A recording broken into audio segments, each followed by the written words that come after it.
Looking at the new waitress.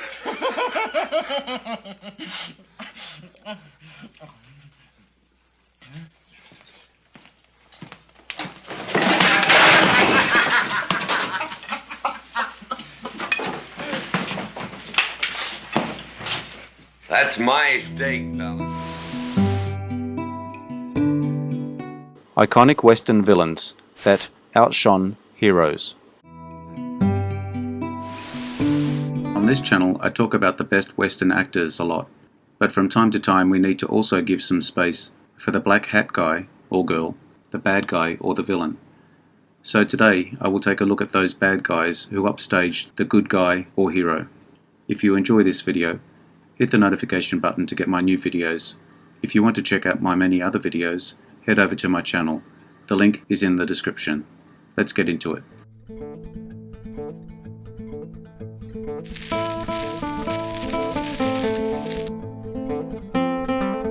Jack Palance as Jack Wilson in Shane, 1953. Palance quite often portrayed evil incarnate on film, playing some of the most intensely wild villains seen in 50s westerns and drama, exaggerated by his tall and powerful build, icy voice and piercing eyes. Earning 2 Best Supporting Actor nominations early in his career. Simply the best. This hired gunfighter is a dispassionate, cold, professional killer who obviously enjoys his work. You'll know him when you see him. Packs 2 guns, kinda lean, and wears a black hat.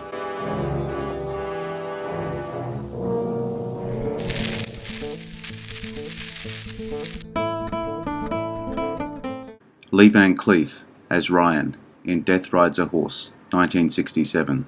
Giulio Petroni's Death Rides a Horse begins with a familiar spaghetti western premise. A boy named Bill Mesita witnesses a gang murder his family. Growing up and training to kill them, then sets out to exact revenge. A kind mentor, Ryan, Lee Van Cleef, takes the young gunslinger under his wing.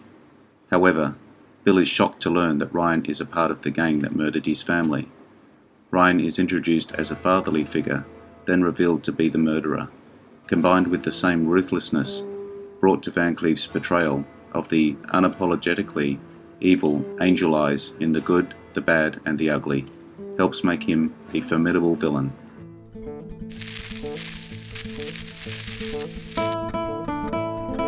Robert Mitchum as Preacher, Jonathan Rudd in 5-Card Stud, 1968. An underrated leading man of enormous ability who hid his talents beneath a persona of disinterest.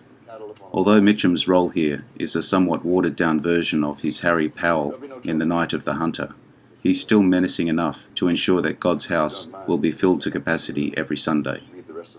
Robert Mitchum said he turned down the role of Pike Bishop in The Wild Bunch, 1969, in order to make this film. Mitchum narrowly escaped being crushed by a falling camera during filming. The casting of Dean Martin and Robert Mitchum produced no chemistry, on screen or off. Martin stayed in his trailer all the time, watching television when they were not filming, and the critics felt he had just phoned in his performance.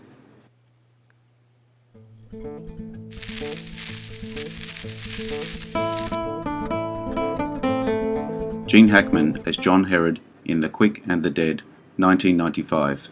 Sam Raimi's revisionist western has an ensemble cast that includes Russell Crowe, Sharon Stone and Leonardo DiCaprio. Gene Hackman steals the show with his role as the villain, John Herod. Herod puts on the fast draw, single elimination shooting tournament that forms the premise of the film. Hackman gives his usual impressive performance. There is a scene where Gene Hackman lightly slaps Sharon Stone. It wasn't scripted, and Stone's reaction is real. All of the actors on the set in the gunfight scenes were instructed in the art of the quick draw by a stunt coordinator.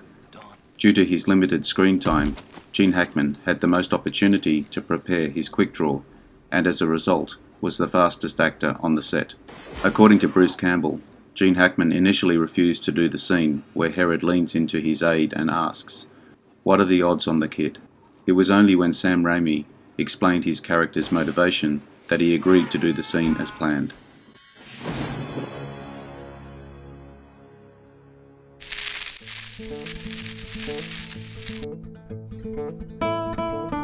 Richard Boone as Grimes in Hombre, 1967. When Richard Boone was cast, Elmore Leonard, whose novel the film is based on, had hoped that Boone would be cast in the lead role instead. Paul Newman, Richard Boone, Frank Silvera, and Martin Balsam are all Jewish. Quotes: Grimes lights a cigar. Grimes: Smoke bother you? Order a favour. Would you put it out if I said it did? Oh yeah. My mama taught me to remove my hat and my cigar in the presence of a lady. Whatever else I take off depends on how lucky I get. Grimes: Mister, you got a lot of hard bark on you, walking down here like this. Now I owe you. You can give me your ticket and you can take the next stage. That's a funny idea. No, it's not a funny idea. It's a good idea. See, you could stay here, get drunk, have some fun. Now, how's that sound?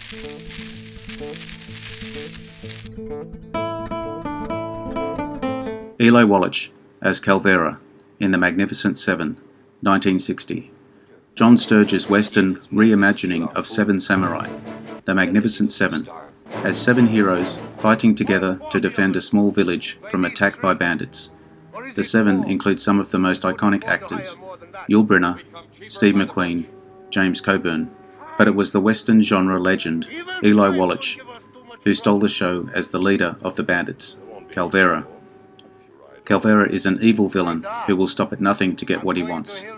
Wallach, who would later play the memorable role of the unscrupulous Tuco in The Good, the Bad and the Ugly, has a ton of fun every time he's on screen. The bandit gang hired for Calvera adopted Eli Wallach as one of their own. In the mornings before shooting started, but after Wallach was in costume, he and the group would go riding together for an hour. Wallach wore a silk shirt and sported gold rings and teeth, because he wanted to show what the bandit did with his loot. He also used the silver-trimmed saddle that Marlon Brando had used in One-Eyed Jacks.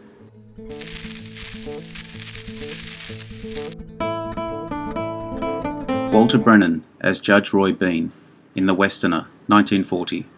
In many ways the most successful and familiar character actor of American sound films, and the only actor to date to win 3 Oscars for Best Supporting Actor. Representing the law west of the Pecos, Bean runs a kangaroo court from behind a bar in a saloon where he passes sentence, mostly hanging on the accused, but has a soft spot for all things Lily Langtry.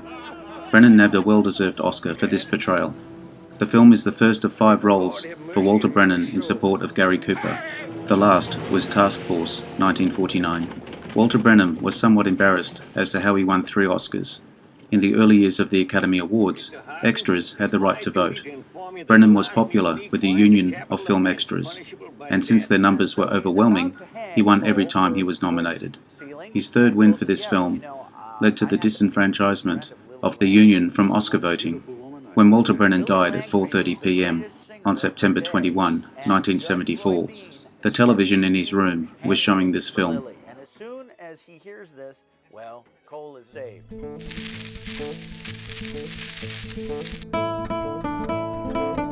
Ben Foster as Charlie Prince in 3:10 to Yuma, 2007.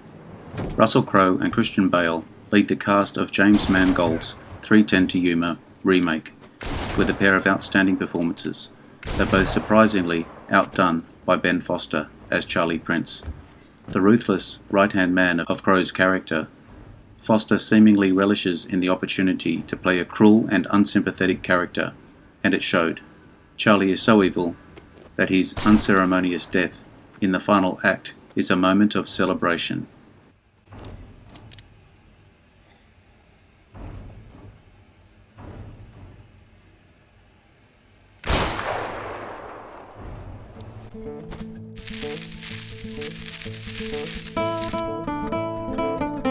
Bruce Dern as Longhair in The Cowboys, 1972. Two-time Oscar nominee Bruce Dern's career is made up of playing both modern-day heroes and legendary villains. Through years of celebrated performances, Dern has gained the reputation as being one of the most talented and prolific actors of his generation. Asked if he was intimidated working with John Wayne, Bruce Dern answered, "I might have been, but at the start he said to me, 'I want you to do us a favour,' including himself, director Mark Rydell, and the scriptwriters. He said, "Consider me to be somebody you can publicly kick the shit out of 24 hours a day on set.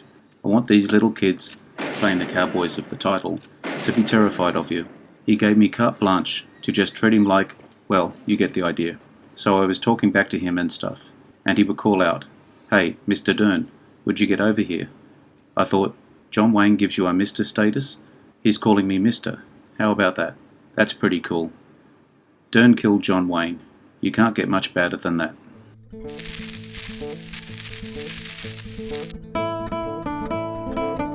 Lee Marvin as Liberty Valance in The Man Who Shot Liberty Valance, 1962. As the title suggests, The Man Who Shot Liberty Valance is about Liberty Valance's killer, but Valance is the one who deserves the spotlight.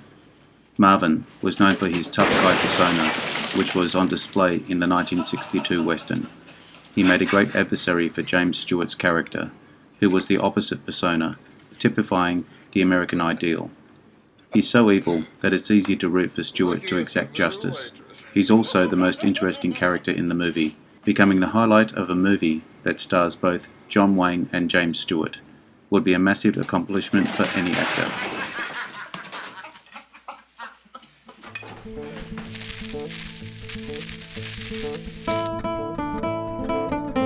Gian Maria Volonte as El Indio in A Few Dollars More, 1965. Sergio Leone's first sequel to A Fistful of Dollars. For A Few Dollars More, Clint Eastwood's Man with No Name reluctantly teams up with fellow bounty hunter Colonel Douglas Mortimer, played by Lee Van Cleef, to take on a dastardly villain and cold-blooded gang leader in the form of a character named El Indio. It's not easy to overshadow Eastwood, but the layered versatility and violent on-screen temper portrayed by Gian Maria Volonte managed to make this task possible. His performance makes El Indio one of the most memorable villains across the entire spaghetti western genre.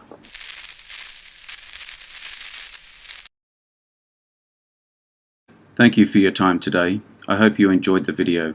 Let me know what you think in the comments. I appreciate likes and subscribers. Hit the notification bell to get my new videos. Take a look at my channel. The link is in the description. Bye for now. See you again soon.